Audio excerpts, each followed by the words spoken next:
All right, everybody, welcome to my weird little pocket of the internet.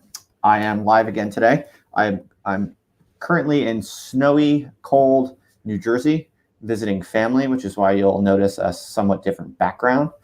I will give people just a couple of minutes to trickle in.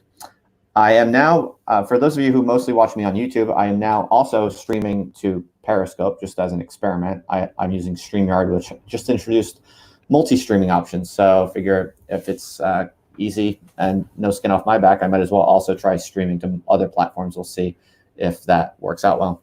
But anyway, today we're going to be joined by Alexander Bard, who is a very interesting person I've recently encountered and communicated with on the internet. He is I believe, well, we'll learn more about him. I actually don't know much about him, but I do believe from what public reconnaissance I've been able to do, he is from Sweden, I do believe, but we'll ask him plenty of questions and learn more about Alexander in just a minute. He's a bit of a wild man.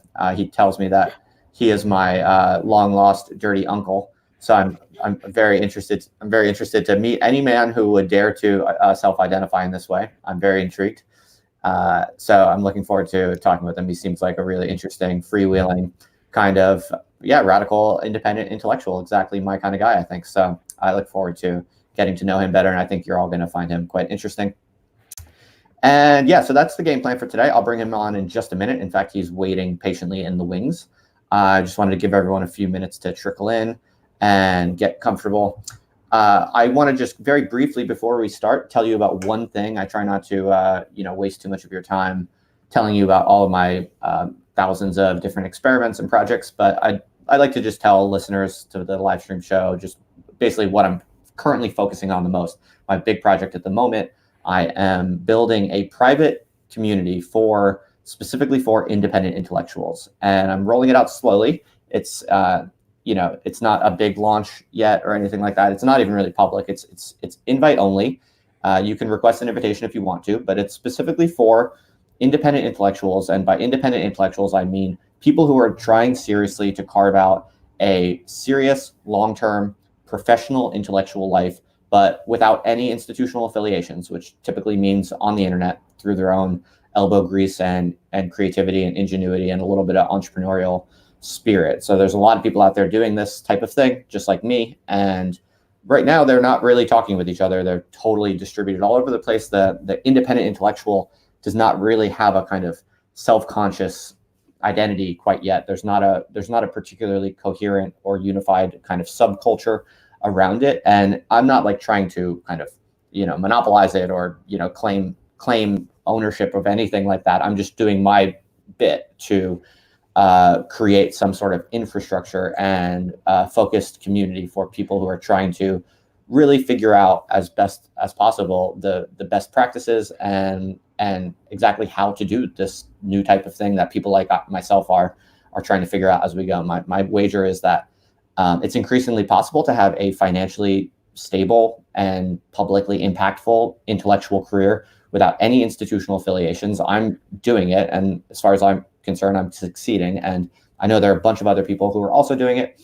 So my wager for this community, by the way, it's called Indie Thinkers. You can even check it out now. There's just a landing page at indiethinkers.org, and we have a working forum with about 30. We have about 30 paying members already, and my wager is that all of this stuff is so new and it's so difficult, but it is there. It is now possible more than ever to have a financially successful, independent intellectual life. People don't know how to do it yet, and we're figuring it out as we go. But my wager is if you get a bunch of people doing it all in the same room and you build up those relationships and you build out that network and you pool all of the best tips and tricks and best practices, everyone pools their knowledge. My hypothesis is that we can all accelerate our impact and success much better than we would otherwise, isolated and kind of distributed around the world. So it is a paid thing. It's a paid private membership community. It's just in private beta, so it's invite only. If this describes you, if you're trying to embark on a serious long-term professional intellectual life without any institutional affiliations based on the internet, then this might be for you. And I just want to tell you about it. You can request an invitation. And that's all there is to it. At the moment, it's really just a forum. So for the people who come on board, At the moment, it's just a private membership forum based on the Discourse platform. Some of you might have used it on different platforms. It's a popular forum software. And yeah, we have about 30 people already on board, and it's pretty thriving already. I feel very confident about it. I'm very excited about it. So yeah, I just wanted to tell you about that. It's in the works.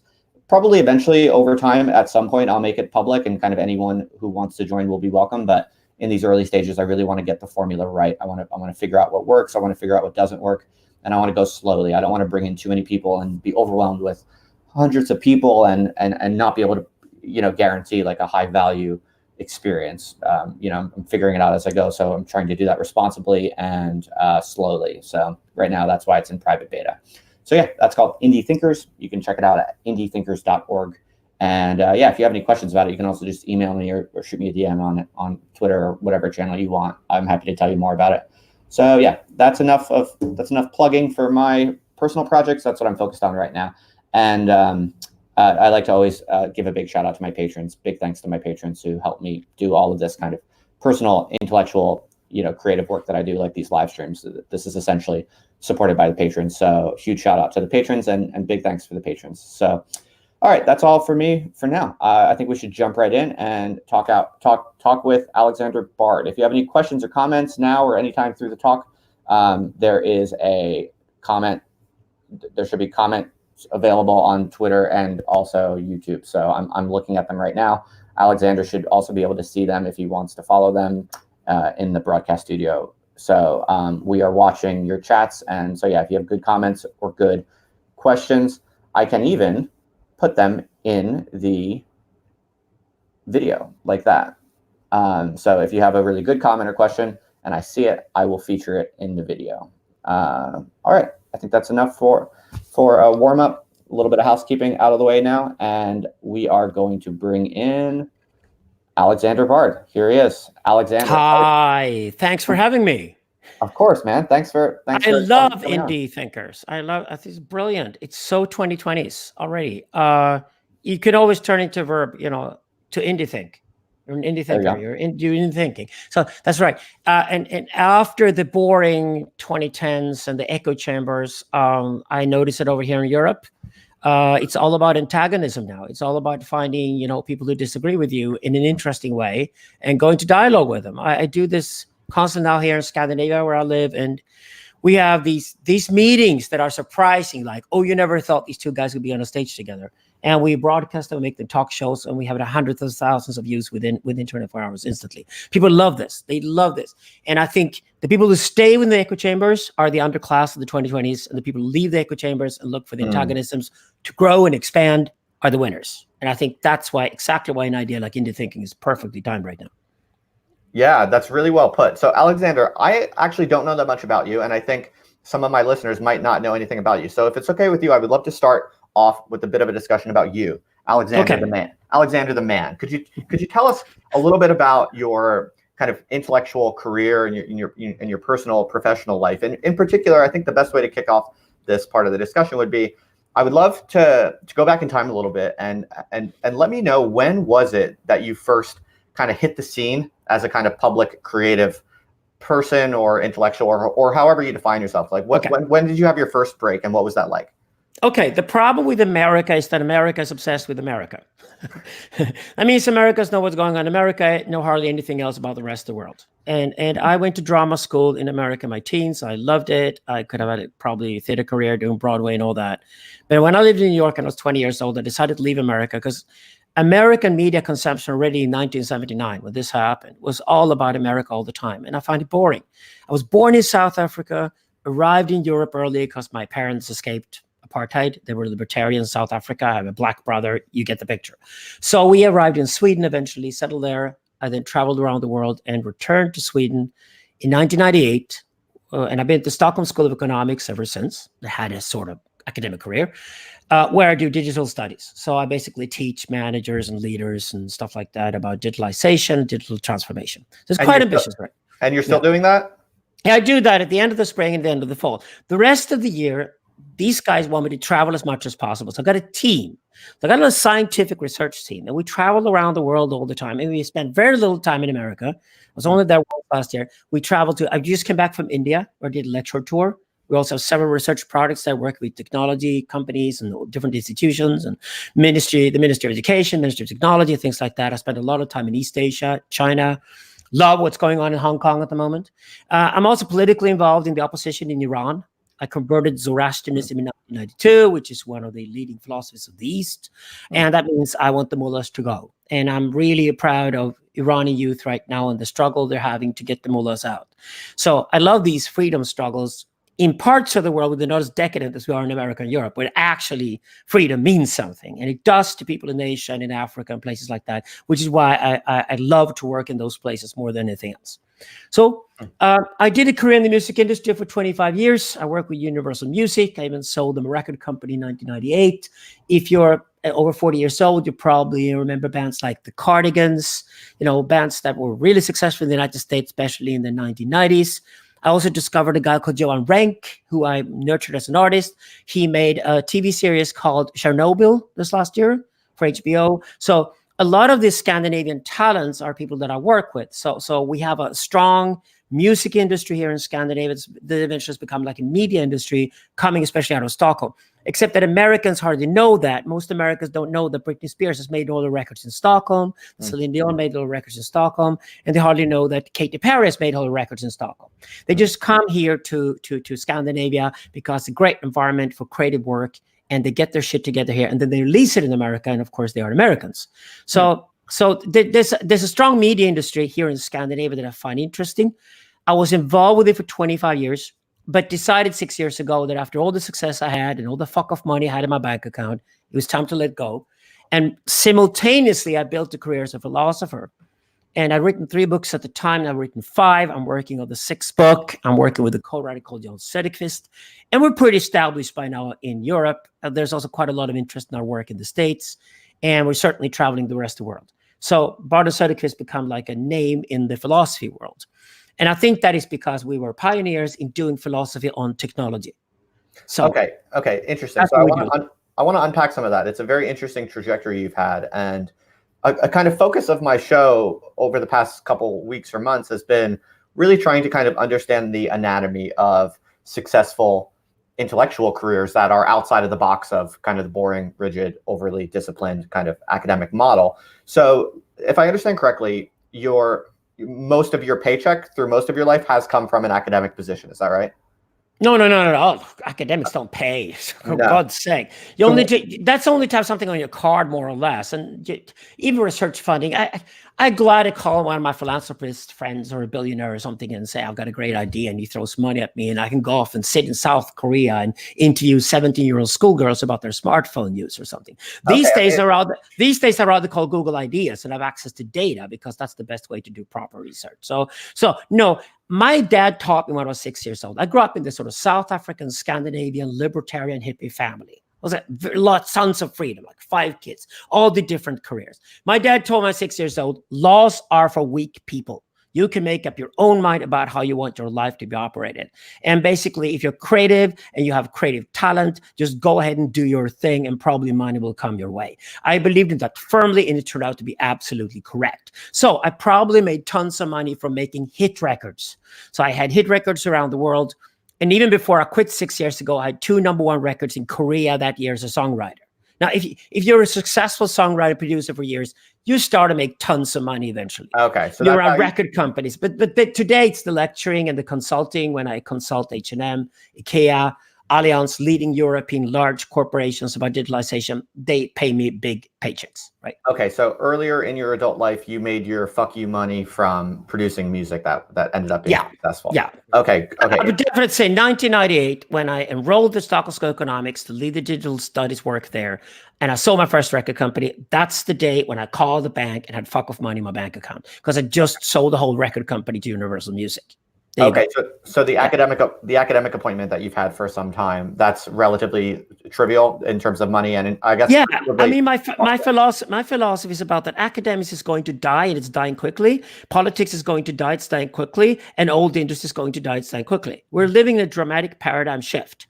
That means the internet is completely rewriting the rules of absolutely everything that's going on in the world.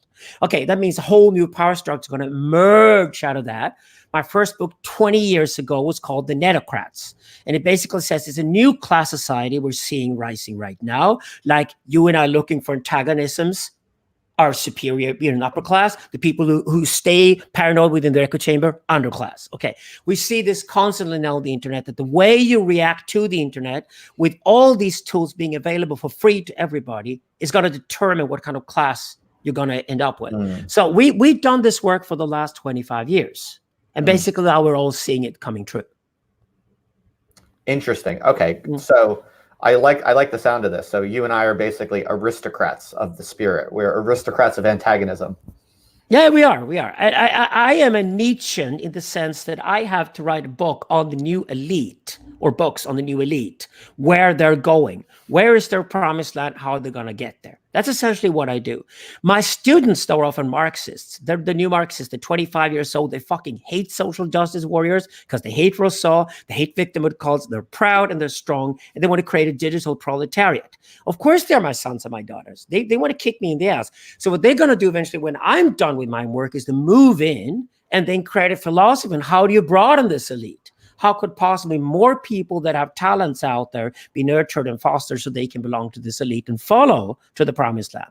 That is what Nietzsche and Marx tried to do in the 19th century. They hated Rousseau. And Marx cannot be blamed for the mistakes that later happened. He would never approve of Lenin and Stalin, just like Nietzsche would never approve of Hitler. Okay, but Nietzsche and Marx need to be reinstated as formidable thinkers of power and of the heroic. So what we need more than ever today in contemporary society is to get rid of all this shit and this nonsense and the bullshit that's going on to find a road back to what I call the phallus. And for me, Nietzsche and Marx are the two key thinkers in that realm.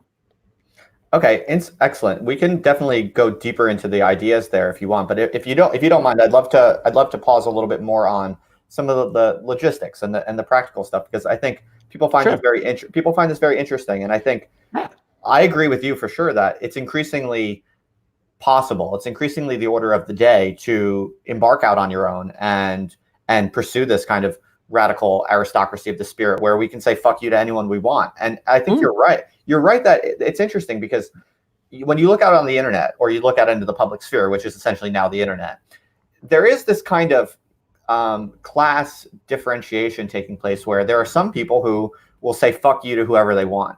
And that does signal a kind of power, right? It does signal a kind of like these, like another example I think would be someone like Nassim Taleb. I don't know if you follow him, but he's a friend of mine. Yeah. Oh, okay, yeah. I'm a big fan of him. A lot of people, even people I know, don't like him because he is quite an asshole. He doesn't give a shit about being nice to anyone. He doesn't care if people think he's except his wife, and I love his wife. She's brilliant. There you go. Right. My point just being, he's another brilliant example of this, where like you look out into the public sphere and the people who don't give a shit about being nice, they clearly are. It's evidenced that they are a more powerful type of person, essentially. And I'm not, tooting my own horn, but this is a clear kind of cleavage that's opening up. You're either an institutionalized ass kisser or you're a freewheeling shit talker who doesn't give a fuck what anyone thinks. And it's increasingly obvious the difference between these two. And I think you're right that it is essentially a class difference now, where the people who can say fuck you to anyone they want are increasingly the kings of the public sphere. Is that right? Yeah, but it's in my work, we do something called nomadology, which is like we're trying to recreate the Ur-religion that we all come from. The original ideas was like an Ur-religion where we were nomadic. And we work then with scientists to do sociontology. It's a whole new science where you take data from millions of contemporary human beings to map what the original nomadic tribe looked like. We call this deep history because we can figure out how the original nomadic tribe functioned and how it was constantly on the move. Then we pretty much figure out how our genetic makeup actually works because we're still in that mindset. So we only settled 5,000 years ago and went to beasts and had tons of diseases and psychiatric disorders and all the other fuck-ups we live with today because we settled 5,000 years ago. So the vast majority of people want to still stay settled. the people who are going back to the nomadic are going to be totally superior. That's why you and I love Gilles Deleuze. He gets this completely. And he was prophetic when he talked about this. So the nomadological is to try to understand how you move and how you move people, how you move ideas, and how you move even physically, geographically to be a winner, right? So this is the kind of work we're doing. And when we look at these models, we're discovering that about 92% of the population are firmly women who love men and men who love women. We call them heterosexual men, heterosexual women. They're a bit boring, but 92% of the population belong to these categories. Even Camille Paglia agrees with me on this one. So we put the women in what we call the matriarchy in the inner circuit, which is densely populated, and they put the men in an outer circuit, which is over large areas, where the soldiers and hunting and all that shit goes on, and the berry picking and the child rearing is basically in the circuit. Then we got the androgynous people that go in between. That's about 4% of the population. That's what it's required for a borderland. So the gay guys and lesbians have a role. They should not live in ghettos and just take tons of drugs. They should actually go back into society and claim, you guys need us, because we are actually the go-betweens. Basically, when I do men's work and women's work, I said, any damn couple therapist in the world has to be a gay guy, right? Or have you seen a straight guy serve you on an airplane? Never. You have to have gay guys and women for that. You have to have inner circle people for that. So the gay guys are like men in the inner circle with the women. The lesbian women are with the men in the outer circuit. They're go-betweens between the two. But there's also 4% left. The last 4% are what we call the shamanoid personalities. The shamanoid personalities are constantly on the move because they're at the very outskirts of the entire tribe, and they're the go-betweens between tribes. So we just send these mad guys out into the forest and say, you can sit in the forest and cook your witch's brews and take tons of drugs and fuck whatever moves or whatever. You're mad, you're stupid, you're mad, you're hilarious. And they can take care of themselves. They're independent. They don't mind. You and I probably belong to this category. We call them shamanic caste. Now, most of the time in history, these shamans are pretty useless unless you want to go out there and party before you marry or something. The shamans are out in the forest somewhere. But when we move into a dramatic change, like a paradigm shift, suddenly shamanic caste becomes absolutely essential. So they're no longer just executioners and whores and whatever you want to throw out there, but actually become powerful priests and diplomats and medicine men and whatever you want. So a priest is essentially a shaman who puts on a robe. And then he walks into the very village and declares a new truth or a new situation. And probably they don't listen to him. They throw rocks at him and he goes, oh, God, you're just people. Okay. And then he walks out in the forest again. And then they drag him back into the village square when they're finally listening. And then he's the prophet and he becomes the priest. And then he says, okay, this is what I said. This is what I meant. You didn't listen. And that's why you're in a mess. And that's exactly the sort of existential situation we got in the West today, that we got in North America and we got in Europe, and the current mess we're in. It's an existentialist crisis because people didn't listen to the guys who warned us. So the last book is Digital Libido, and it starts with reference to Sigmund Freud's excellent book, Civilization and Discontent from 1930. It was the old Freud who warned us about Hitler and Stalin, and warned us about the havoc that was going to start. He knew hundreds of millions of people would die, and nobody listened to his warning. And luckily, he died in 1938 and didn't have to see the whole shit, right? The guy knew that. So we're going back to him, of course, and we're going back to Adorno and these guys from the Frankfurt School from the 1930s, because they were smart German Jews who knew what was going on, and we're reading them, and then we're putting them into the new digital environment, and suddenly things start to make change. So this is what it means to. So if you're going to look for the indie thinkers here, and we talk to them, like we want to encourage them and mentor them right now, I would say define yourself on the map first. Are you shamanic, truly shamanic? 4% of the population are. Then you want to be outside of things. You want to have a distanced society. And the fact why the shamanoid personality is so great at spotting what people are up to is because you've always seen things from a distance. You're not involved in the gossip and the intrigues or, the little fights that people are doing with themselves when they get stupid. You actually look at the world from a distance. And the philosopher is the ultimate shamanic personality because he's got the biggest distance of all. He needs to have the biggest picture. So if you are that type of person, you probably have a messy sex life and you don't mind. You probably take tons of drugs and you don't understand why they're illegal, right? That's shamanic traits. If you're that kind of person, welcome to the club. I think you're going to be the core of your indie thinkers that you're building. Interesting. Now, what about the larger mass of people who don't necessarily want to be shamans, but they want they look at all of the currently available institutional options, like going into academia or doing research for a private industry or whatever the case might be, and they see that these increasingly bloated, bureaucratized, kind of pacified and domesticated intellectual pathways are just, there's no hope for them anymore, and they're not interested in doing that either. What they really want is just the freedom to think and to do their research over time and to put that into the public sphere in an impactful way. Okay. What do you think about that type of aspiration? What kind of advice would you give to that type of person? Okay, let's look for the last 400 years and look back a bit here. We have two religions that we actually live with called individualism and collectivism, and they're both bad religions. They're now falling apart. The internet is all about tribal. That's how it works. It's a flat structure. You've got 8 billion people screaming at the top of their lungs simultaneously. They've all got a megaphone. That means if the world is a theater, nobody's left in the audience and everybody's on the stage, and nobody's realizing nobody's left to watch them.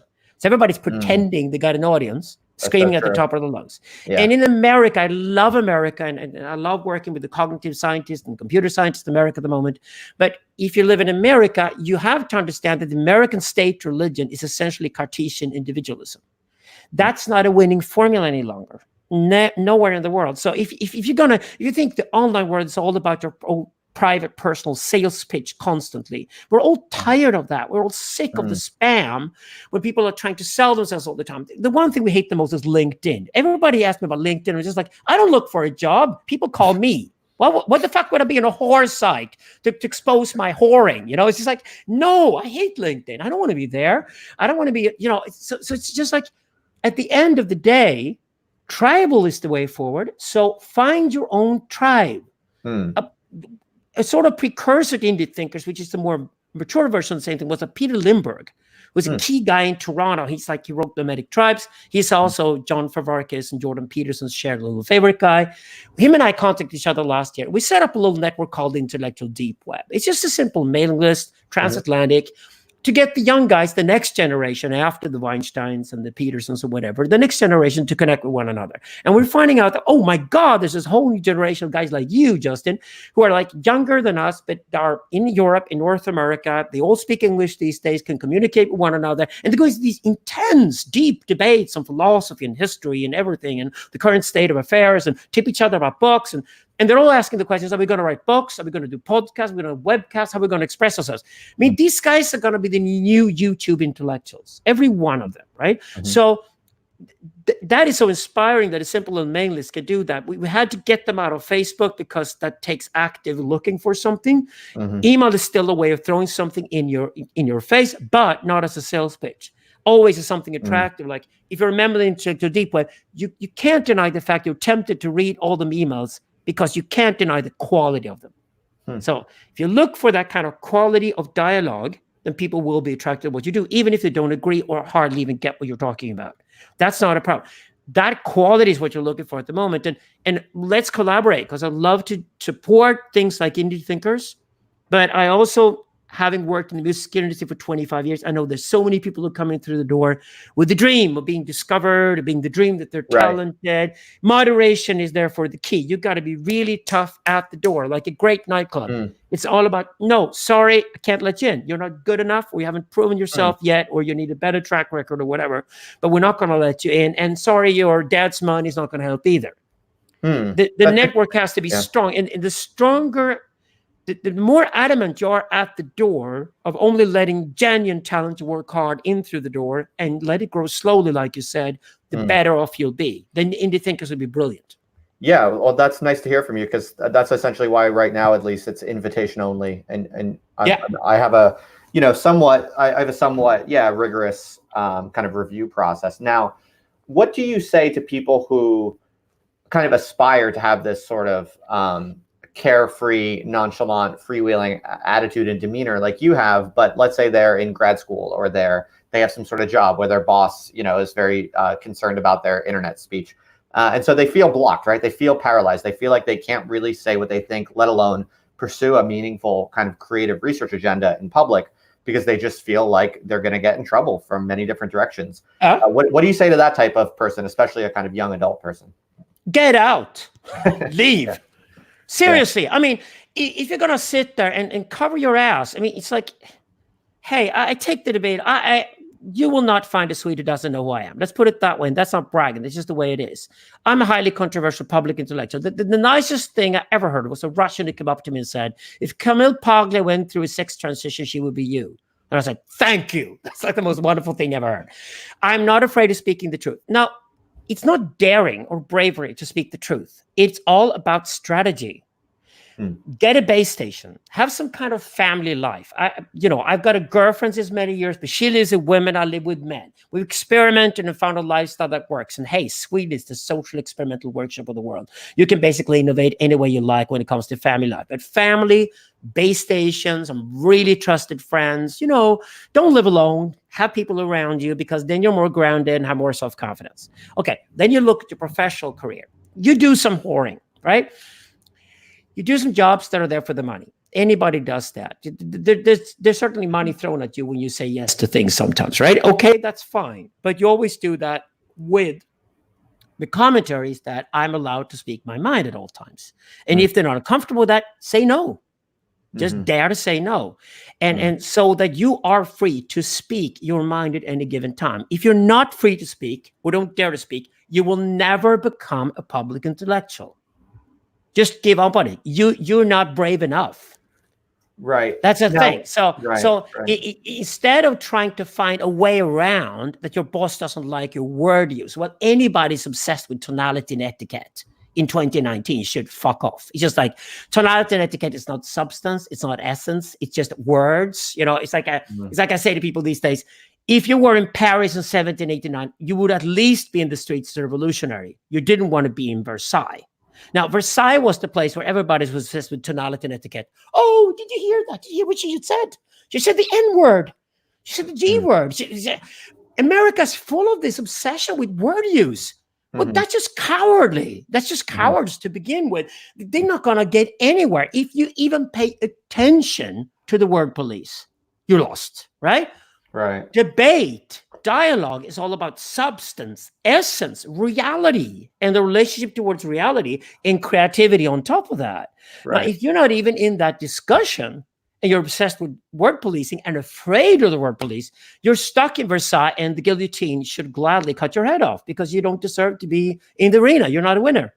I think you said something really important in there, which was that ideally you should not even be paying attention to the word police. In other words, the way that I interpret that is, if your attention is properly distributed and you're focused on the right things, which is essentially some form of radical truth telling, then you should be so obsessed with that and so focused on that in a productive way that you literally don't even know what words are taboo today. You don't even know what the changing fashions of taboo words are, like whether you're supposed to say person of color or colored person or Negro or Indian or Native American, like these changing fashions of what's taboo. If you're doing things right, you literally don't even know what you're supposed to say or not supposed to say. Is that right? Yeah. That's why it's so refreshing when people ignore the rules. That's why Americans voted for Donald Trump. You literally voted Cartman from South Park into the White House because you were so tired of the communication agencies running Washington, D.C. And you felt like they were just eerie robots called things like Hillary Clinton around. And somebody was just suddenly real. And even if it's been a disaster, and my God, I hate him for betraying the Kurds, and things like that. And probably because of him, Iran's going to have a bomb next year. He's a mess. He's a fuck up. He's fucking up the world at the moment exactly as expected. But I can see why people voted for him, because he's just refreshing to have somebody who was alive. And it was too stupid to play the rules and didn't know the rules, or just ignore them and went off. That's human. Okay, that's what we need, the tricksters right now. Damn, Jordan Peterson made an entire career of just fighting with some Canadian word police people. He's just this guy who wrote Maps of Meaning 20 years ago. And I was kind of shocked to suddenly see Jordan all over the place 3 years ago. But I get it, because the young guys out there, especially, so hungry for somebody to just stand up with a decent mind and speak the truth. He's not against transsexuals or whatever. He just said that this is getting idiotic, that this word policing is getting idiotic. You guys have not studied history, like Camille Paglia reminded everybody. If you study history and you discover what decadence is, you discover the fall of an empire, what's that like? A society when it implodes and falls apart. like we point out, digital libido, it's always the return of Rousseau. Every time the damn Rousseau is back with his pump, his positioning and all that, Rousseau is Hitler, Rousseau is Mao, Rousseau is Stalin, Rousseau is all the damn social justice warriors and the alt-right included. They're all Rousseauians. They're all like victimhood cults of poor little me. And it's so pity me. It's just like, wait, are you a grown-up or a child? Because if you're a grown-up, why would we pity you? All right, it's just words, right? I'll take the bait here and push back a little bit on that, because I think the way I see Rousseau is a little bit more complicated. I think Rousseau is this kind of really pivotal moment in modern Western history. And in some sense, Rousseau is responsible for a lot of what happens on the subsequent left, but also what happens in some degree on the subsequent right. Like I see him as this kind of really rich, like forking point, where so much comes out of the Rousseauian moment. And so to defend Rousseau a bit, because in a lot of ways, I've actually always admired Rousseau, what he represents that I think someone like you would or should appreciate is that the activity of kind of radically introspective, kind of scandalously honest, introspective truth-telling. I mean, Rousseau is probably the kind of founding modern figure of this tradition, where essentially, right? I agree, but every blogger is like that. And to be honest about it, to be a porn star is not that difficult. You know, exposing yourself. Come on, that's just narcissism. And he was a grandiose narcissist. He traveled around Europe and, you know, borrowed money from everybody. And when he had kids, he put them in an orphanage right away. He couldn't care less about his own kids. Now, what kind of man is that? I'm not saying he should be a role model. I think crazy wisdom teachers can some of be the best teachers you can have. And he writes brilliantly, and that's why he's an excellent enemy to go against. You got to understand that when you arrive in the 19th century, Hegel, Marx, Nietzsche, and Freud, they all hate Rousseau with a vengeance, and they see the problems he has created. So Marx has to redefine the left as a Marxist left. I'm a strong Marxist, and that's exactly why I'm against Rousseau. And I think the mistake the left did in the West was that they stopped reading Marx in the 1960s. They forgot Marx, they just put him aside, were embarrassed by it, and went for the Rousseauian agenda instead, and ended up with intersectionality. Terrible mistake. That's why the left is dead today. It killed itself by taking on Lacan moves idea of the hegemony theory, and suddenly we got intersectionality, and suddenly we got these different victimhood cults that are fighting for the hegemony, like who's the biggest victim today. Now, there is no phallic power in that whatsoever. There is no constructive mindset whatsoever. There's no creativity. There's no value being created anywhere. This is just a bunch of spoiled brats obsessed with their own narcissism, sucking the tit wherever they can find a tit. So they go for the state or they go for sponsors and they demand repercussions for whatever suffering they're going through. No, they will never rise. They're their own worst enemies. But while they are their own worst enemies, they will cause a lot of havoc. And the way it worked out was very simple. You need an abject. You need somebody to hate to unify all these various victimhood cults, all Judith Butler's different victimhood cults. So you find a white heterosexual man. Okay?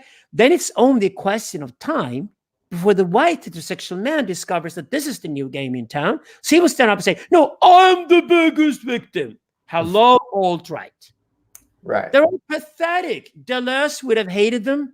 Nietzsche would have hated them. Marx would have hated them with a vengeance. He called them the lumpen proletariat. Marx hated self-victimhood.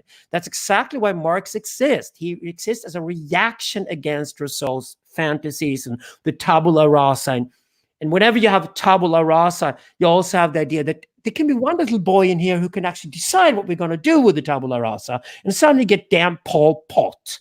You know, Pol Pot took his PhD, 1967 at Sorbonne, on Rousseau, not Marx. Then he went home to Cambodia and killed 2 million people, starting with anybody who wore glasses. That is pure Rousseauianism. Okay, so we have a very interesting question here from Gustavian in the YouTube chat. It's a super chat, so thank you, Gustavian, for the contribution. The question is this: what would Mr. Bard say to the 95% of the population who are not above 120 IQ and who are bisexual cosmopolitans? So what if you're not a really smart bisexual cosmopolitan? What do you say to those people? Well, to begin with, I had this Nazi guy come up to me the other day and said there was something to IQ tests and there were racial differences depending on IQ test. And then I looked him in the eye and said, you should be very careful of discussing IQ with somebody who obviously would beat the shit out of you in an IQ test, because then I would shoot you because you're inferior to me. If that's the logic you mean, I'm not a Nazi, okay? To begin with, IQ tests only measure one thing: the capacity to solve an IQ test. As far as I'm concerned, it will not help you in a nightclub. It will not help you in a bar. It will help you to get married. It will not help you with your career. It will not help you be socially successful. It certainly won't help you in interacting with the machine, which is increasingly the future of humanity. So you're nothing. Okay, if you go to Mensa date, it's just like ugly people, Asperger's syndrome, nobody gets slayed, and nobody has success. So if this is about you being an intellectual, a public intellectual, independent, making your own money, being able to speak freely, forget about IQ tests, okay? They're just nothing. So to begin with, there are people who probably score 80 on an IQ test that are just wonderful people. There are people who score 150 on IQ tests that are probably just terrible. At the end of the day, I love to have a mix of people around me. I love the madness of some people. I love the stupidity of some people. I love the cleverness of some people. But if you live a rich human life, you surround yourself with a variety of humans, right? So at the end of the day, I think the map I can give to people today when we work with the nomadology is that I can guarantee you had a role 5,000 years ago. I cannot guarantee you'll have a role in contemporary society, because contemporary society is pretty fucked up, and some people will be huge winners and some people will be losers. So your human value in a sort of timeless sense, I could guarantee you, your human value today is up to you. So that is the complexity, I would say. And as far as I'm concerned, I'm glad that 92% of people are fooled into becoming heterosexual men and women and breed, because if they didn't breed, there wouldn't be any humans. So I'm fine with that. Yeah, interesting I'll answer. pay taxes to support them. Let's put it that way. I mean, my answer to that question is that in the ideally crafted community, or what we in my part of the internet sometimes call the patch, in reference to this idea of patchwork, the ideally constituted patch would have a place for all people, including people who might have Down syndrome or be severely, debilitated in some way, or sick or ill. A properly constituted society is one in which, or community is one in which the people who are blessed with various gifts can kind of cover or watch the back of people who are not blessed with those gifts. And as you kind of alluded to, Alexander, people who might score really low on an IQ test, they often do have some sort of hidden gift that is not easily appreciated. And the ideal community would be a matter of the maximal kind of efficient identification of everyone's different gifts and making them kind of combine in the collectively most fruitful and harmonious way. Yeah, and at the end of the day, we do value people who are fun and look great more than we value people who are boring and ugly. Sorry, but that's the way it works. Nothing to do with IQ. So, find your own place in your community, find your own tribe, create your own family. I would say create your own family today, and you'll be fine. And we did experiment in the 1930s with sort of removing the people who were sort of inferior, and we ended up with Nazism and Adolf Hitler at the top. Wasn't a very good idea. Then we went back about 40 years and said that was a terrible idea. Let's not even go there, because we just ended up with a bunch of idiots thinking they were superior, which is usually what happens. That's Rousseau, right? What we've done since then, if we're honest about it, is that we started doing something called abortions. And abortions essentially eliminating people who are not asked for. As a man, though, I gladly leave the abortion issue to matriarchs, older wise women, and the young women who are affected. I think abortion is one of those issues where men should just shut the fuck up, right? Abortion to me is a typical issue in a tribal context where you tell the young man, okay, whether you're going to give birth to this baby or not, or give birth to it 3 years from now, because women can have that mindset, you go and see an older woman, you discuss that with her, and then you make that decision. I think it's a typical issue where men should just stay out of it completely. But abortions have, over the last 30, 40 years, had an effect on society. Certainly in Europe, you're also discovering America. Crime rates are down. Things have changed. Not because these aborted fetuses would have grown into criminals, but because they would have grown into situations where they weren't asked for or wished for. And if you're not asked for or wished for when you arrive in life, your life is going to be a lot more harder, and your chances of succeeding are going to be a lot lower. So overall, looking at the population, This is the way we sort of, in a sophisticated manner, are planning for to have a sustainable population, eventually about 10 billion people on the planet, make sure that planet works, and, give birth to children that are wanted and will be loved when they arrive. It makes sense, right? Makes sense. It's pragmatics. It's interesting. I'm particularly intrigued by your reference to the matriarchs. I'm curious because it seems to me nowadays what's going on right now is the women who are kind of running around with the most kind of vocal influence on the culture are not the kind of noble, admirable matriarchs that I think we would want to empower, but it's often quite bizarre, often young, often inexperienced women with all kinds of strange kind of personal and political and career axes to grind. So, I mean, how do we elevate the proper matriarchs into their proper feminine influence and kind of demote the current kind of public digital tribe of women who are often kind of promoting quite strange ideas for quite strange reasons?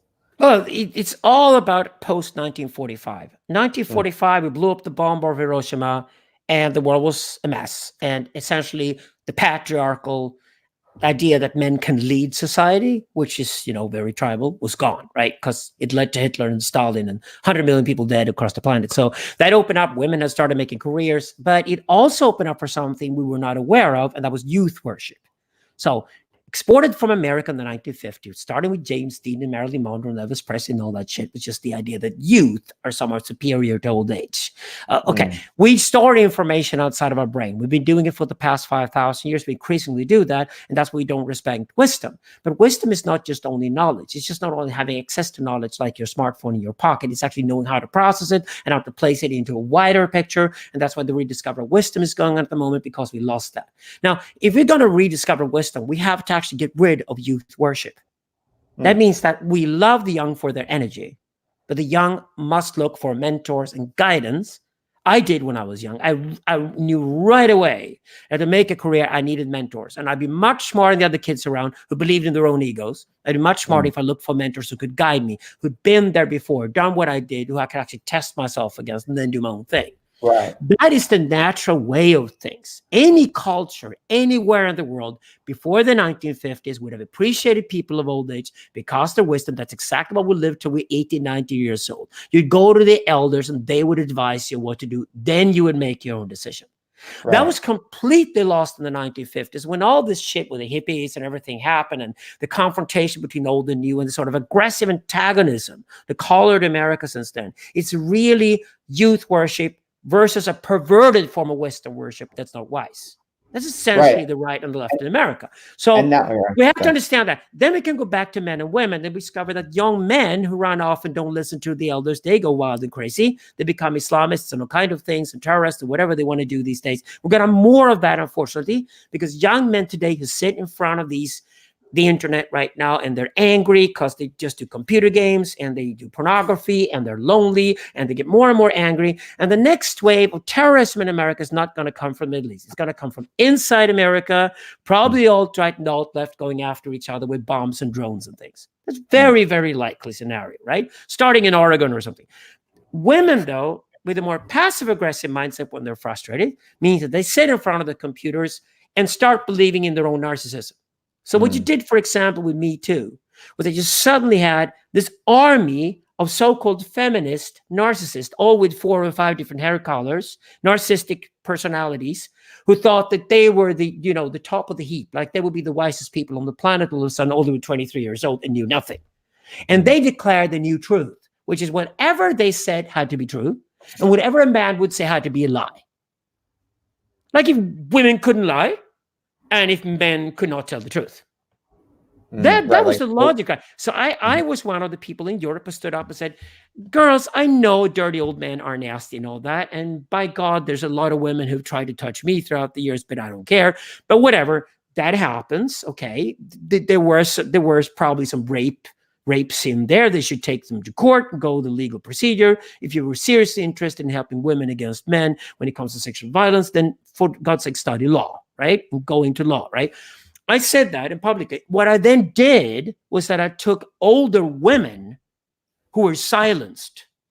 Women over 50 loved me for saying this. They were just like, we're the grandmothers, like, and we love you. When we were feminists, in Scandinavia, feminism has a long history, right? When we were feminists in the 60s and 70s, it was all about female empowerment and equality and the fact that women contribute as much to society as men do. And we just don't want to be locked up with the kids. We actually want to make money and have our own lives and decide things for ourselves. Classical feminism, right?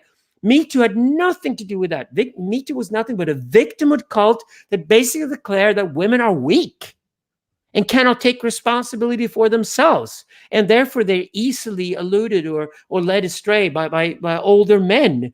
And therefore, they must be protected. It was hysterical. So once we took the debate in Sweden, a year into it, we'd won the debate completely. All that's left of Me Too here in Northern Europe, especially in Sweden, is court cases. Older men suing young women for lying or defamation. Court case after court case after court case after court case. The media houses are being sued, and it's all falling apart because this whole lynch mob system temporarily existed. Cannot last. It's just terrible, and it was terrible for women. So it's not only the women, it's not only the men, it's the entire system, the disrespect towards wisdom, and the idea that if you're young, you know everything. Right, because now, right, because now we have this kind of cult around kids. There's like the weird power personality cult of kids, like the Parkland kids and Greta Thunberg. It's like nowadays, if a teenager says something in the public sphere, we're supposed to all like worship it. Whereas my attitude is like, no, kids are stupid. Like that's what kids are. They're stupid, like, almost by definition. And we need to bring back the kind of public consciousness that kids are stupid and they don't deserve to be listened to. God, it was some of my students who made up the whole Greta phenomenon. I used to write songs for a mother before. It's a phenomenon coming out of Stockholm, right? It's kind of scary, but the thing with Greta Thunberg is that nothing wrong about the kid. She's a great kid, but the problem with the phenomenon itself is that we allow a little kid to stand there and say cliches as if they were deep truths, like because we're going to ignore them. That's the way it works. The system is going to ignore her. Like, oh yeah, she said that, but at the end of the day, we couldn't really implement it. So that was just a kid who went on a school strike for a day. And my response to it all is that at the end of the day, the kids need to go to school to become engineers and solve the problem. So I'm interested in ecotopianism, which is the exact opposite of environmentalism. It's just like we need technological solutions to solve a certain costly problem called climate change. It's not the end of the world. It's not an existential threat.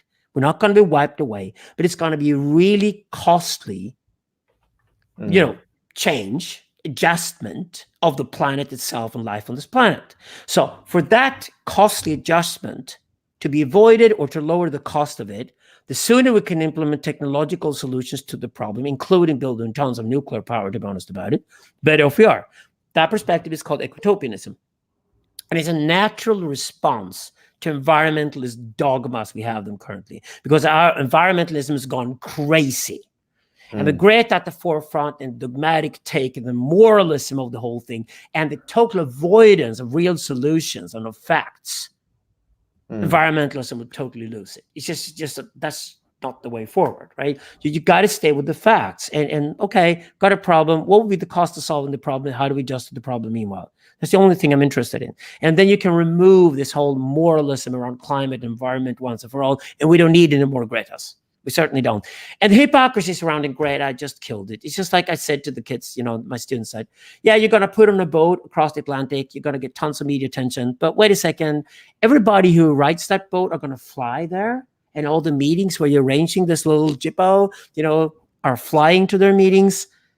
It's the easiest thing in the world for an alt-right guy in America to just expose the whole hypocrisy of the whole thing, and you killed it. That's exactly what happened. You can't do that any longer. You can't do that. It just doesn't work. The algorithms will come back and chase you down when you lie and you're deceitful to people. And the only way to behave now is to go for two things: truth and quality. The algorithm is a phallic structure that comes to give order to the chaos.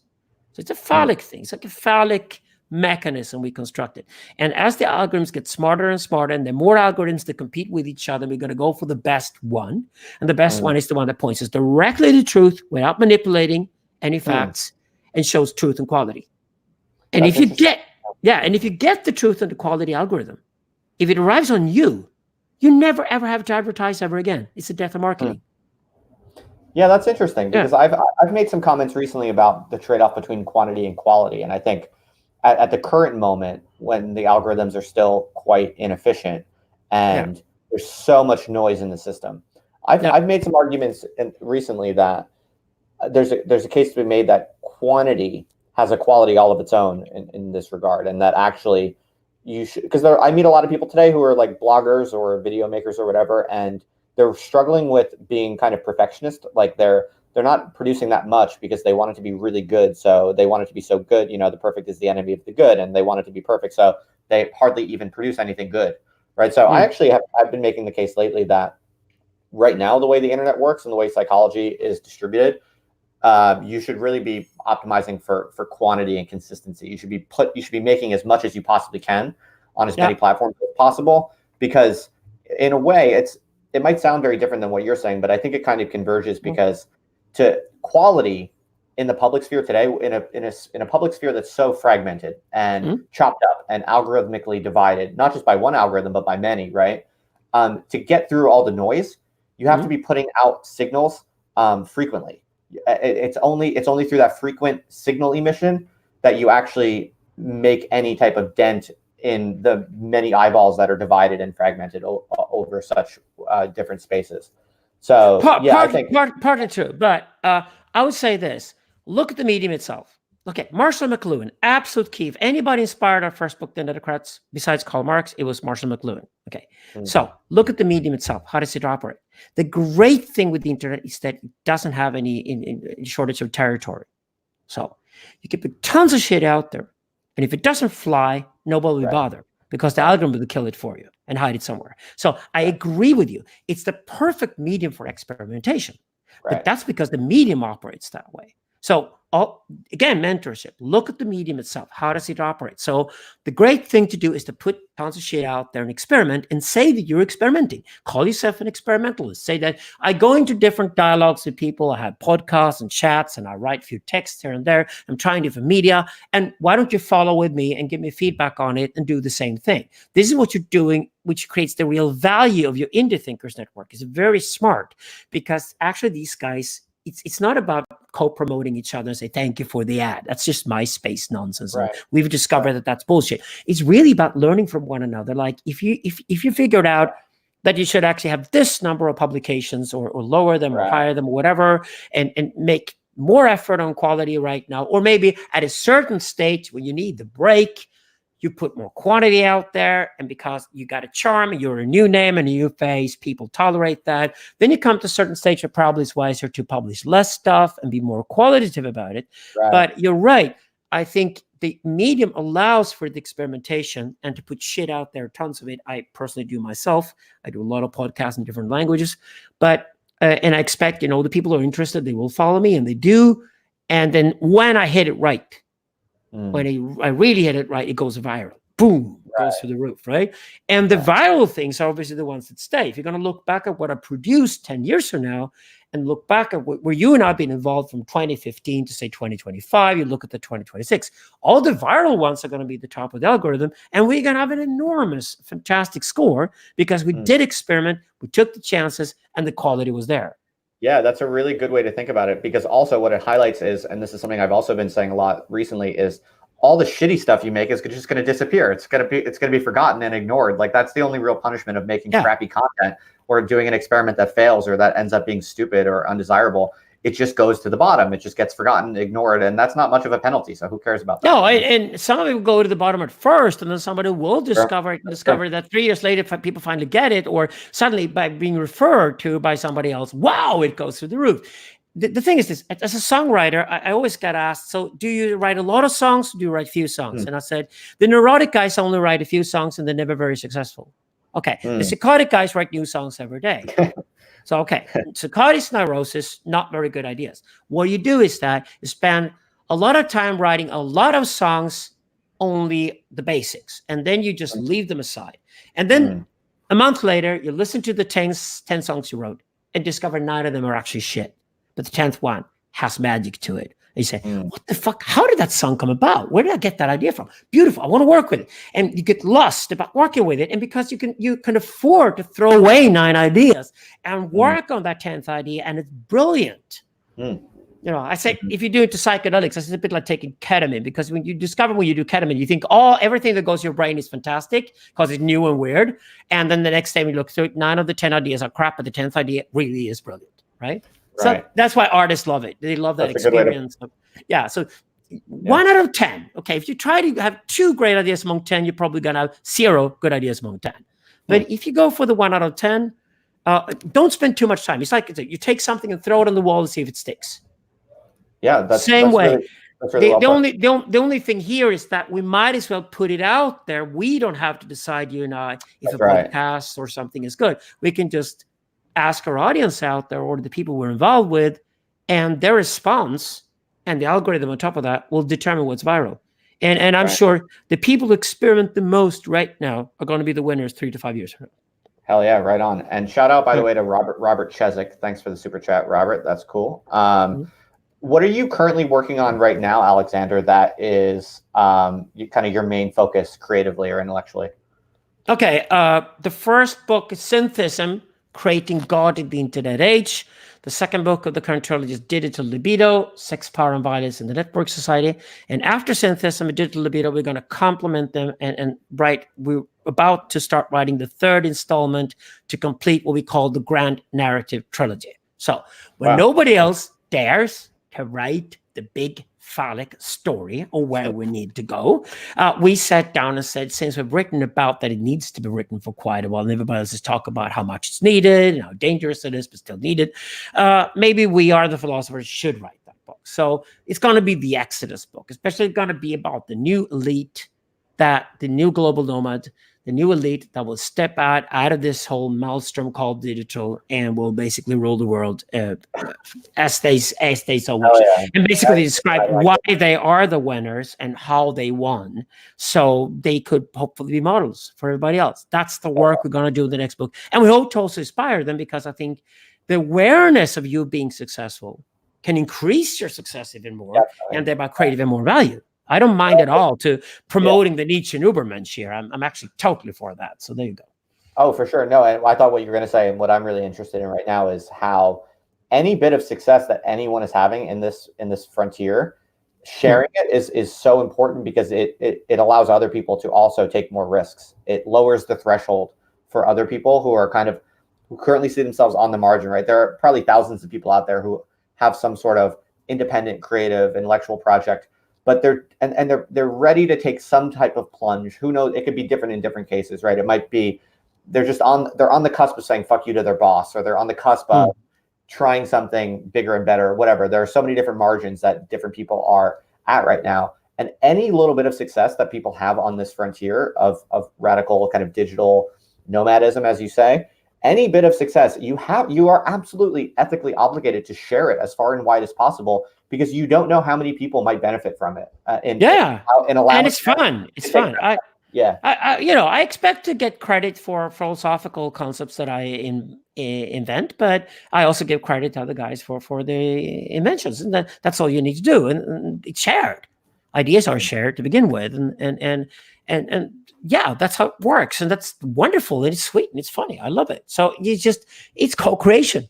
All the way, it's co-creation. And the people who get what you're doing and can actually add value to what you're doing are also your future collaborators. That's how you create community these days. That's how it works. Absolutely. And the first thing to understand is that the old power structure is dead. Politics is now ironic. In the book, The Netocrats, in the year 2000, in chapter 6, we predicted that very soon America is going to elect the reality TV show star as president, because politics will be ironic. Politicians can still disturb and destroy, but they cannot create value any longer. We all know politics is over. It's just theater now. It's just media theater, especially among old media. The rest don't care. So politics is over. Academia is over. The old industry is over. Mass media is over. They just pretending they're still alive. They're zombies now. It's an entirely new landscape ruled by digital. Digital also going towards augmented, meaning digital is going to take over the physical world. And we're sitting in our laboratory studying biohackers right now. These nerds who go to the gym, essentially, because they're the first people on the planet who are online 24 hours a day. Well, of course, everybody will be online 24 hours a day. When you sleep, yeah, why not measure your heartbeat or whatever? There's nothing stopping us from going completely digital. So digital has only just started. Are you in your laboratory right now? It's kind of a laboratory here, yeah, with 3 guys living together in this space. It's in central Stockholm. So it's like an urban monastery. You call it an urban monastery. Are all 3 of you, the people you live with, you're all kind of creative intellectuals working on things together, or what? Yeah, exactly. Interesting. So one of the guys is the research director. He runs the research team. He travels with me most of the time around the world. Love him to bits. He's like my kid brother. The other guy's an engineer, and he needs to live with us because we are going to celebrate engineers in the new book. So I want to get into the mindset of why you become an engineer. Why do you want to build stuff all the time? Because that is the hero. That is the Marxist Nietzschean hero of our age. Is the cultural engineer. So we're going to celebrate the cultural engineers, that epitome of autocracy. So I want to go into these young guys' mindsets who become engineers. And if an engineer today studies art and psychology and history, besides technology, God, the world's open. I mean, the world's your oyster. I mean, these culture engineers are going to take over and rule the world. That's the next 20 to 30 years. Absolutely. I'm sure you recall in Deleuze's postscript on the society's control, he doesn't give many prescriptions or suggestions on what to do, but there's a very potent line in there where he talks about jamming and viruses and piracy as possibly, he kind of seems to indicate that these are the kind of leading prospects for embarking on significant kind of revolutionary political action, essentially, in the digital age. And that would essentially mean, I think, what you're talking about, which is combining a knowledge of history and aesthetics and culture and sociology with actual hacking, like actual creation of technical systems to rewire ourselves and the people around us and the public at large. I love the hackers. I mean, the Netocrats, when we wrote in 2000, inspired Rick Falking and my friend to start the Pirate Party. So the pirate movement came out of Sweden too. So it failed eventually, but it was bound to fail, but it was still fucking interesting. So we can learn a lot from it. It was just an early sign of anarchists going into the old system. It only failed because it became a political party. But it did so. It just screwed the system up and warned them about what was to come. And if you look at China, for example, the Chinese Communist Party, and I hate their guts, they even pulled 3 million people to basically try to censor and control China. And they love our ideas about a sensocracy, this idea that if you get sensors everywhere, machines everywhere that are connected with human senses, you get a sensocracy. They want to build a sensocracy, but as a tyranny with a little boy called Xi Jinping at the top. Okay, I don't mind the sensocracy. I just don't have a little boy controlling it, like he's a pharaoh of Egypt or something. I want it to be plural, and I want the people to actually have the right to throw the guys out who leads the system, because otherwise it's actually unsustainable. So then you go to Taiwan, and the kids in Taiwan that you don't hear much about, they're inventing these new apps to help the kids in Hong Kong get around the censors. Now, I can't think of anything more fun if you're young today than to be in the streets of Hong Kong and use these apps to get around the censors in China. Because contrary to what's widely believed in the West, I think a lot of kids in China actually are finding out what's going on in Hong Kong. Right. Especially in Shenzhen and Shanghai. And I think the leaders in Beijing are terrified. This is not what they expected at all. They expected everybody just fall in their place in a Confucian way and just, submit to the leader or whatever they expected. But I think China is actually very unstable, and I've got great hopes for the kids in Hong Kong. And to begin with, if the Chinese roll in the tanks in Hong Kong now, the rest of the world should cut China off completely.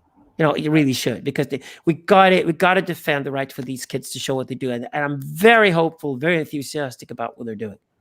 A bit of a change of gears, but do you ever mess with TikTok? The Chinese social network? Yeah, no. Listen, I worked enough in China, in Shanghai, to not trust anything that's Chinese. Okay?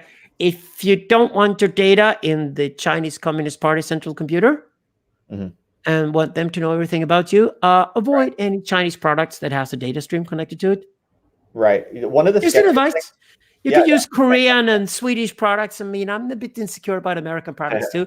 I know NSA are probably pissed off with Google, and Google and I are redirecting the traffic around America, so they're not dependent on the NSA, because we don't want these authorities to have our data. We just don't want that. It's okay with the tech giants because they depersonify the data. But, when it comes to governments, old traditional governments, to get more and more desperate to have access to our data, we don't want that to happen. Stay out. That's probably wise advice. One of the most impressive and kind of sketchy Chinese operations I'm familiar with, which you might be familiar with also from your experience with academia, is the Confucius Institutes. Do you know this story? Mm-hmm. You know these? Yeah, people who are listening might not know, but basically, the Chinese Communist Party has these academic satellites pretty much installed throughout the Western countries, throughout the Western universities in the US, in the UK.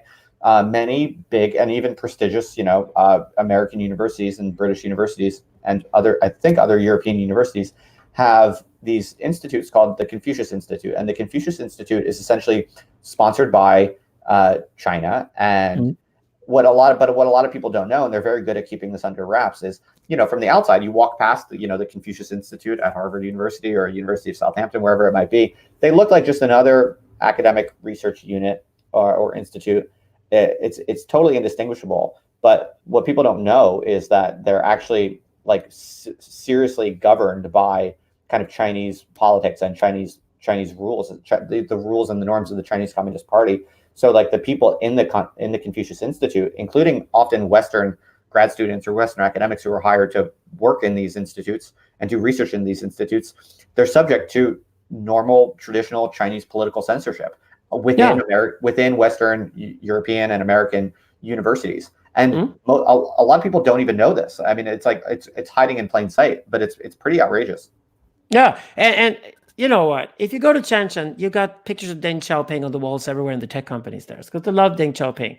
And he was moving China towards a more plural society. Yeah, Tiananmen Square happened, all that. But at the end of the day, they did move China towards something more plural because Deng Xiaoping was convinced that plural is more sustainable than tyranny. Just for the simple pragmatic reason, not moralistic or anything. People were shocked when Xi Jinping declared that he would be dictator for life a couple of years ago, right? He's just like, what the fuck? Are we going to have Kim Jong-un from North Korea leading China? China didn't need that.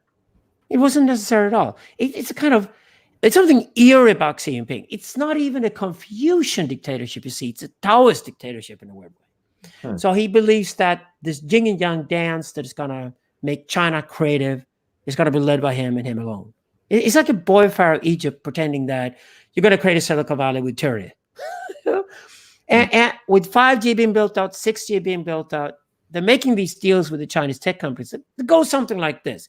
If we get all your data, we don't care what you do. So if you want to do advanced research on embryos or whatever you want to do and do synthetic biology and create the next generation of medtech, and it's going to come out of China, then Chinese patents will certainly rule the world. And that's probably what China going to do, and where they're going to make most of their money, be really influential.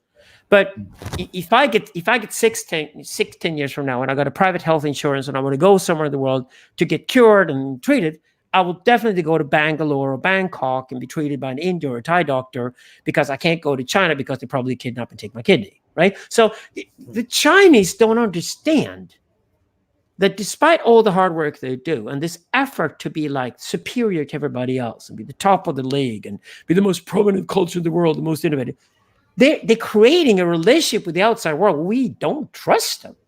It's like total assholism. So it's just like, why would we trust a guy who obviously treats his own people like shit, right? So it's like they don't get that. It's like that's why I don't think they understand Hong Kong. And if I have to choose between Taiwan and China, I would choose Taiwan anytime, right away. It's the future. Absolutely. Must be. Right. Well, I think they might be making a wager that kind of just brutal authoritarian intelligence maximization is going to win the global race to kind of, international AI supremacy. And I think they're kind of wagering everything on that. They're not going to try to play this game of transparency, these Western liberal norms. I think they're wagering that they can actually just choose to ignore all of that, let the other countries in the world kind of not trust China, But if they double down and continue to double down on just brute intelligence maximization, genetic engineering and all these different types of things that they're probably doing more aggressively than we are in the West, I think they're just gambling that they're going to win, and they're going to be basically impossible to contest. Yeah, it's kind of, if China creates the first artificial kidneys and livers that actually work for transplantation, which is very likely they do something like that, they think they can then trade that for us keeping quiet about them treating their own population like shit. That's essentially the attitude of the Chinese Communist Party. And they love the idea of this insocracy. They think they can literally control everybody in the society. I'm more personally into that.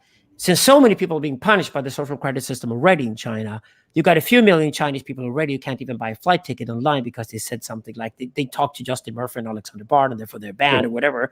So, if you got a few million people pissed off like that, they're not just going to go into hiding. Eventually, they're going to find each other.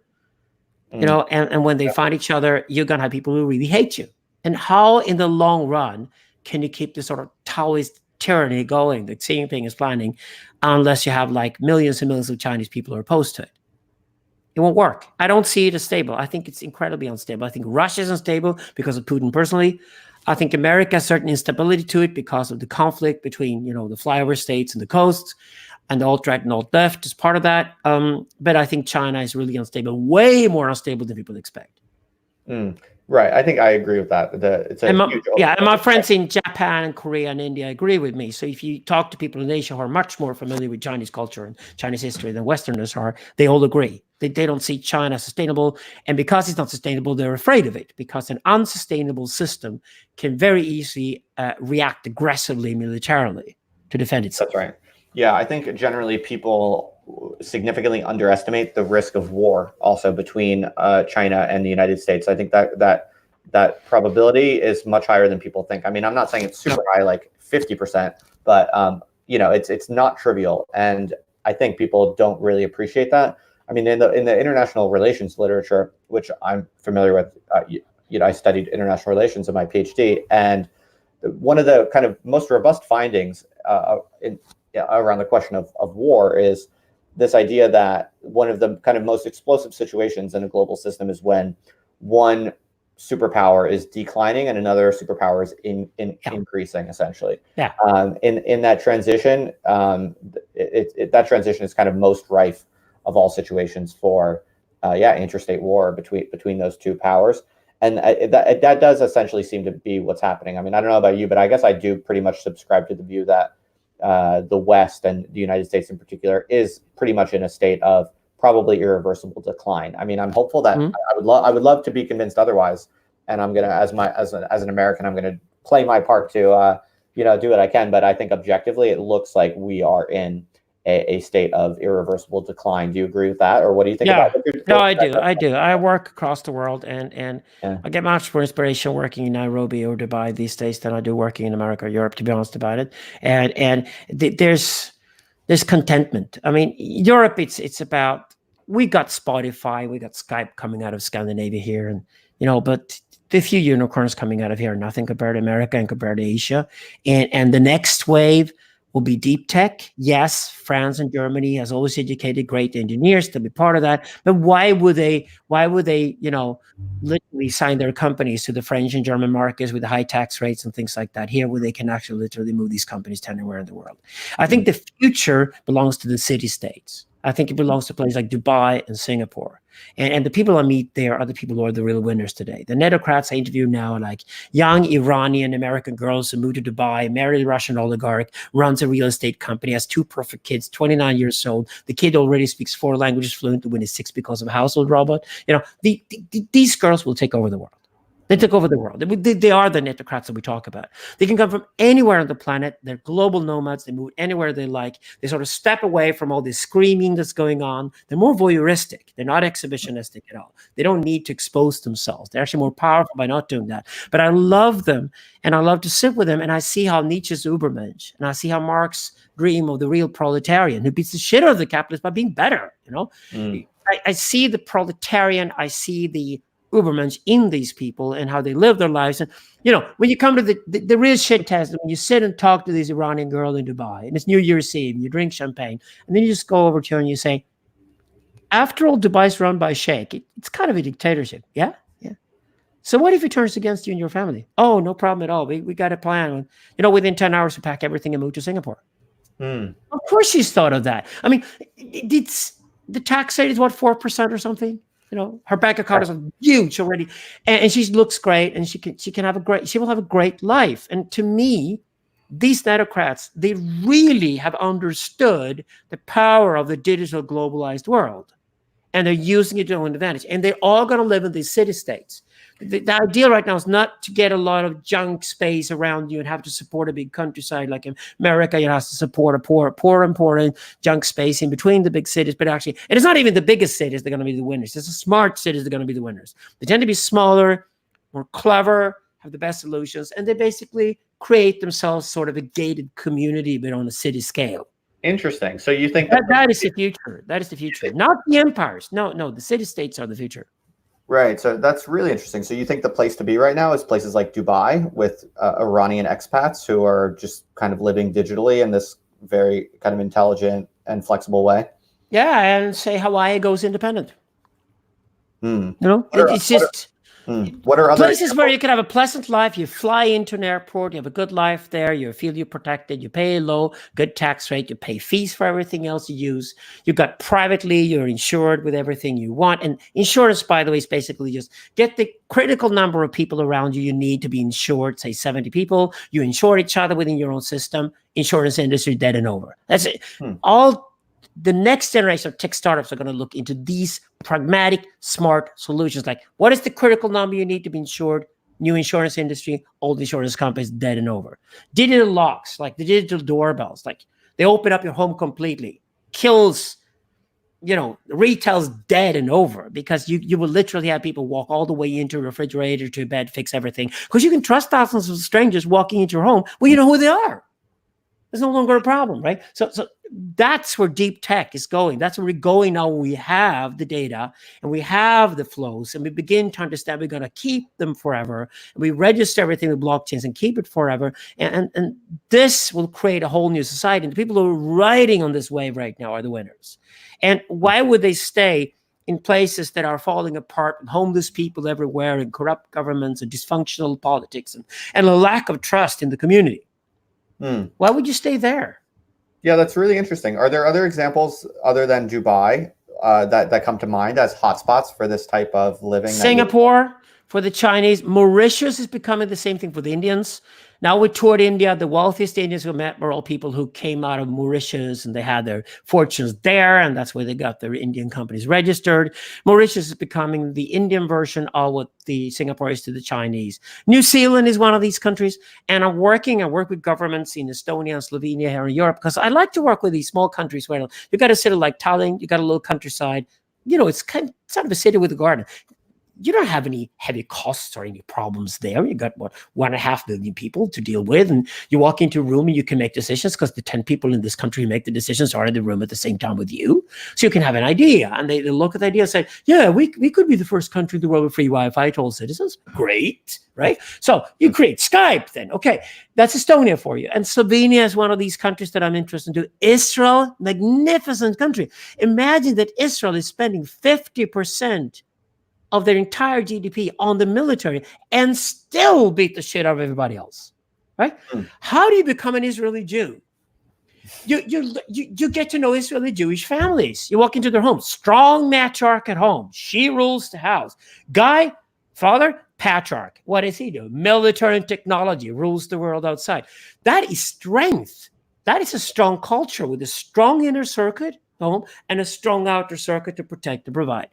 Works. That's nomadology in practice. I'm terribly impressed with Israeli Jews. And I'm terribly impressed with the Parsis of India, the Zoroastrians in India. They're 150,000 people in total. They own half the country. They're the wealthiest people on the planet. No other ethnic community on the planet has more wealth, higher education, more overachievement from their kids, or any measure you would like to have, than the Parsis of India. They even bit the shit out of the Jews of America, right? Now, how do you become that kind of community? Because you have a religion that has a value, that believes in the phallic and believes that achievements will be rewarded. So instead of consuming today, invest, and invest in yourself, invest in your kids. And all your kids will go to Harvard and Stanford or whatever, because that's what the Parsi kids do in India. So it's strong matriarchy, strong patriarchy. The problem in all systems is weakness. And you pointed out when you said if China and America would go to war with each other, it's because one of them gets weak. If both get weak, then war is probably unavoidable. The reason why the Middle East has been a huge war zone for the past 30 years is simply because of weakness in the system. Weakness. Right. Weakness is always the danger. A strong system is sustainable and doesn't really have a need to attack anybody else because it is a strong system. Right. Well, this is like Spinoza's notion of the devil, right? Like the devil is not, or Satan. Satan is not some big, powerful, bad force, right? Satan or the devil is just impotence, essentially. Spinoza is Zoroastrian because he was taught by Moroccan Sufis. Sufism and Zoroastrianism meets Buddhism. It was exported across the Muslim world, and that's why all the other Muslim scholars hate it, because it's alien to Islam. It's just basically Zoroastrian disguised as Islam.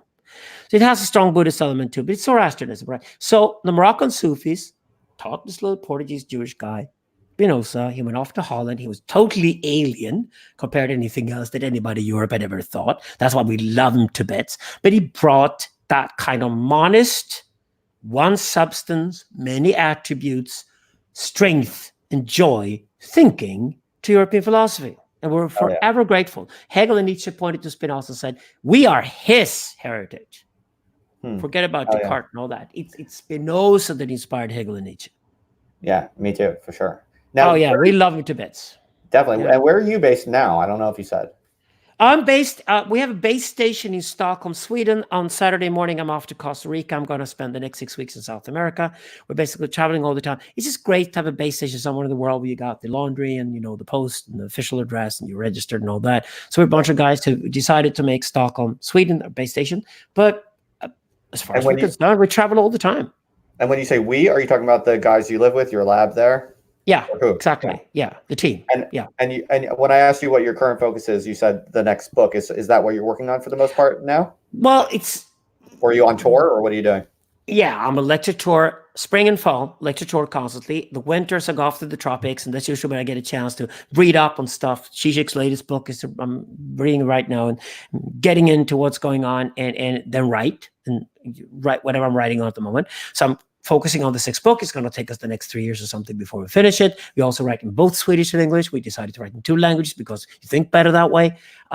So that's got to be finished. Once that's finished, then that trilogy is finished and we can promote that. But it's more like the books are increasingly becoming the summaries of the work we're doing. So both trying ideas like I do now with you here is a way of trying ideas and getting people involved in ideas and get feedback on ideas. Then finally, when I squeeze it into the books and the nitty-gritty details are there, so that I can tell my students, okay, if you really want to go deep, you need to read and study the books properly. Right. That's the only way to do it. But all the other media is available. That's a good model. Yeah. That's like a good model for essentially getting the most value out of the various things that you're doing by kind of repurposing them and collecting them and condensing them in different ways like this. You should let me come on tour with you sometime. I don't have kids yet. I can do whatever, man. I'm like open to crazy proposals. Well, just the dialogue. So I mean, you're a great guy. How old are you, Justin? I'm 33. It's nothing. So yeah, I'd love to be your dirty uncle for now. So yeah, you're great. You're great, Justin. What you do is great. And I think exactly moving into tribal this quickly and do the, interthinkers, whatever you want to do, interthinkers. It's just like defining a sort of new form of independent public intellectual. Okay, that's what you want to be. Okay, let's see if you can be that, and then see if you can create a network of these guys and stuff like we do now with the Intellectual Deep Web fits perfectly into that. I think overall we're creating a whole new discourse that's post-academic, post-mass media, post-politics, uses the online world and goes into dialogue and commentary, deep commentary on the shit we're in, right? Do you ever come to the States? Yeah, I do. Yeah, probably I'm back in the spring again. I'm actually going to speak to John Vervaeken in a couple of minutes.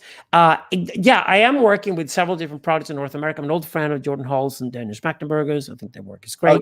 Jordan Hall's done my show before. Yeah, I know him. Yeah, he's brilliant. He's also challenging me by being the first philosopher since Socrates who insists on not writing a book. Oh See if yeah. it gets away with that. Right. See if it Okay. gets away with that. Now I love the guys. They're doing great work. They're doing work that complements what we try to do in Europe. And I think where we're moving now, I talked to Tom Amark in Germany today, is that we're trying to build a European network that understands what we Europeans are good at. And it is the phallic vision, something that Americans, for some strange reason, don't want to touch. Right. Okay. Well, I definitely, I would love to do more kind of public live events. So if you ever need another person to come on to something, even last minute, Yeah. I'm flexible, man. So give me a shout if you ever want to. I'd love to meet you. Oh, yeah. I'd gladly sponsor you with a flight ticket and get you over here and we do shit. Yeah, That's very absolutely. good. That's very let's good. do that. Let's do I'm game that. for whatever, man. I'm game for whatever. And I think like you and I could come up with lots of interesting creative stuff. So that we'd have no problem there. Yeah. Like I said to Manuel de Landa once, finally, there's an American Deleuzian, and of course, a Deleuzian for architecture. Huh. He's one of the world's leading experts in architecture. He's fantastic writer, philosopher.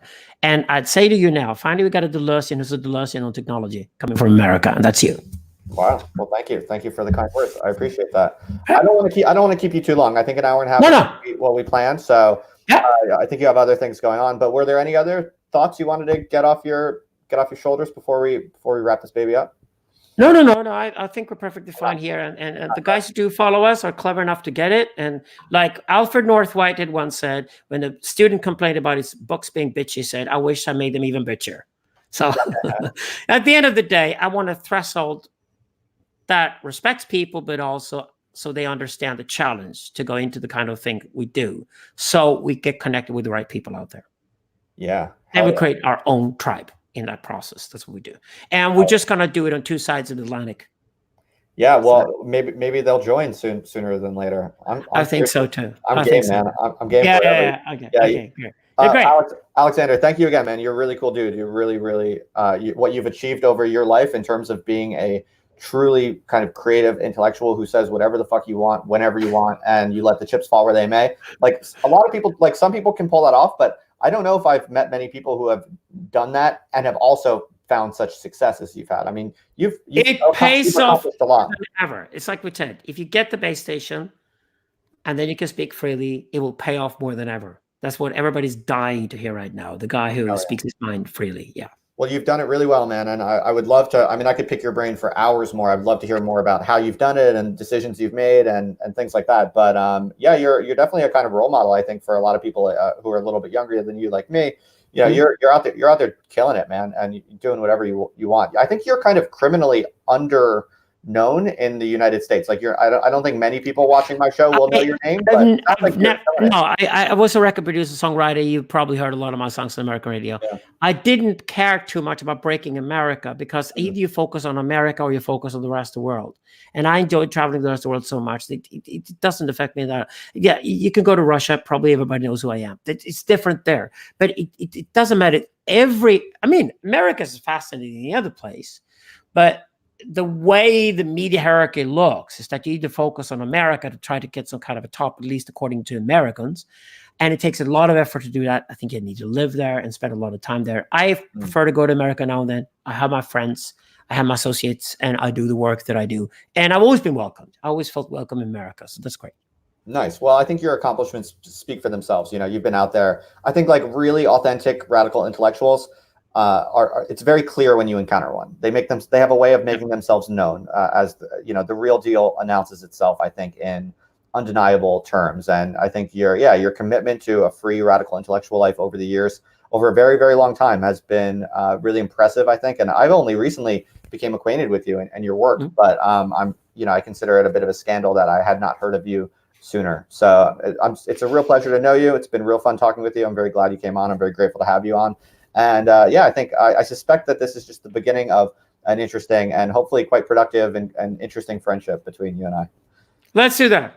All right, man. Thanks again for coming on. You're cool dude. I appreciate it. I'll talk to you soon. All right. Talk to you soon, man. Take it easy. There you go. Later. Bye.